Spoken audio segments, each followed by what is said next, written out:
The Malachim show up in Sodom to save Lot. And it's fascinating to note that the angels grab Lot and his immediate family and they take them outside of the city to avoid the destruction of Sodom. But then the Malach turns to Lot and says, run to the mountain, because if you stay exactly right here, if you stay right outside of the city, you might end up being consumed by the destruction that's happening all around you.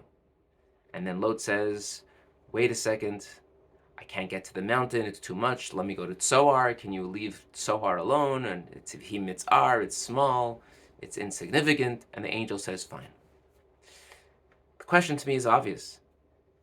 The angel had already taken Lot and brought him outside of the city.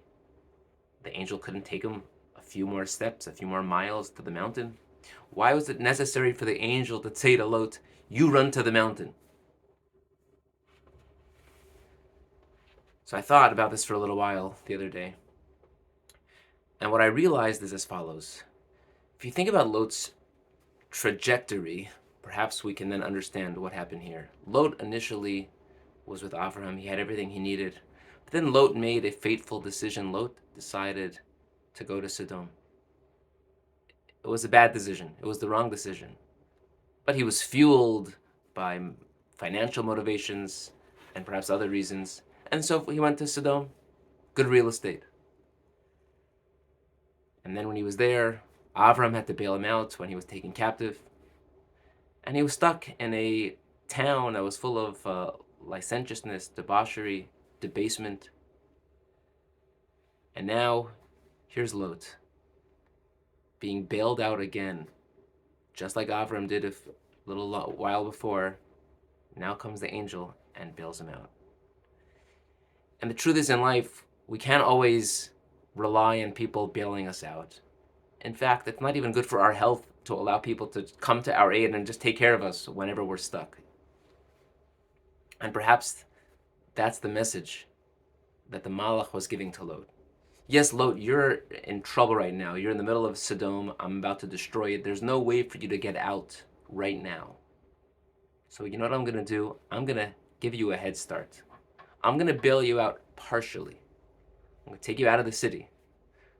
But you're not out of harm's way just yet.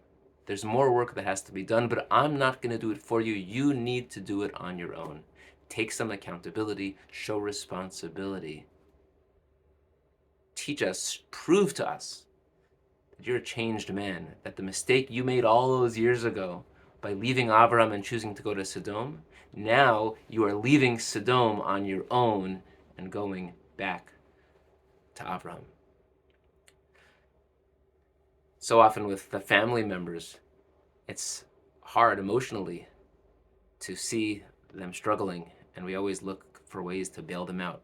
But then we end up getting to the cyclical cycle where they're doing okay, and then they get into trouble, they don't know what to do, so we bail them out, and it goes on and on and on. And unfortunately, it's not healthy. As hard as it is, sometimes we have to realize that the best way for our child or a friend to grow is sometimes to cut them loose. Give them the opportunity to take accountability for themselves, take responsibility, and only then will they be able to make that jump, to make that growth, which is so necessary for their maturity. Here it was for Lot. After all those poor decisions that were made, and after being bailed out numerous times, Kadosh Baruch Hu says to Lot, now you go to the mountain. Now it's your turn to make a move. Show us that you're ready to change. Show us that you're different. Show us that there's been tshuva. And when Lot did that, only then was he able to be saved. And the future at that point, once again, was bright for Lot and his family. Have a wonderful Shabbos.